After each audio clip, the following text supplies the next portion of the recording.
ஜூலை 1 தெரியும்ல? தெரியும். இப்படி கேக்குறா? இன்னைக்கு 1ஆம் தேதி தெரியுமா? மச்சி சொல்லு. இன்னைக்கு 1ஆம் தேதி ஞாபகம் இருக்கா?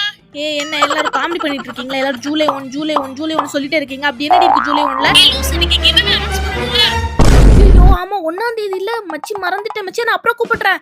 ஹாய் செல்லக்குட்டீஸ், இந்த வாட்டி கிவ் அவே வின்னர் யாருன்னு பாத்தீங்கன்னா இவங்க தான். உங்களுக்காக ஒரு கை தட்டலாம். இந்த கிவ் அவேக்கு பாத்தீங்கன்னா மொத்தம் 18 ஸ்டேஷனரி ஐட்டம்ஸ் நான் கிவ் அவே கிஃப்டா கொடுக்க போறேன். என்னென்ன பாத்தீங்கன்னா இந்த பேப்பர் கட்டர், டயரி, பவுச், அதுக்கப்புறம் இந்த மாதிரி ஜாமெட்ரி பாக்ஸ், இந்த மாதிரி கொஞ்சம் பென், பென்சில், அக்ரிலிக் மார்க்கர்ஸ் அப்படின்னு சொல்லிட்டு கொஞ்சம் நிறைய திங்ஸ் வந்து பாத்தீங்கன்னா நான் கொடுக்க போறேன். இந்த கிஃப்ட்டை நீங்க வின் பண்ணணும்னா வேற ஒண்ணுமே பண்ண தேவை கிடையாது. நம்ம சேனலை சப்ஸ்கிரைப் பண்ணி வச்சுக்கோங்க. 5 பேருக்கு இந்த வீடியோ ஷேர் பண்ணுங்க. அண்ட் இன்ஸ்டாகிராம்ல என்ன ஃபாலோ பண்ணிக்கோங்க. அடுத்து இன்னைக்கு நான் ஒரு வீடியோ அப்லோட் பண்ணுவேன். அந்த வீடியோ பார்த்து நீங்க ஏதாச்சும் ஒரு கிராஃப்ட் நீங்க ட்ரை பண்ணி அதை போட்டோ எடுத்து மெயில் ஐடி இல்லைன்னா என்னோட இன்ஸ்டாகிராமுக்கு நீங்க சென்ட் பண்ணிருக்கணும். டெய்லியுமே கமெண்ட் பண்ணிருங்க. இந்த கிவ் அவே வின்னர் யாருன்னு நெக்ஸ்ட் மந்த் 1ஆம் தேதி நான் அனௌன்ஸ் பண்ணிடுவேன். இந்த கிவ் அவே வின்னர் நீங்களா கூட இருக்கலாம். பாய் செல்லக்குட்டி.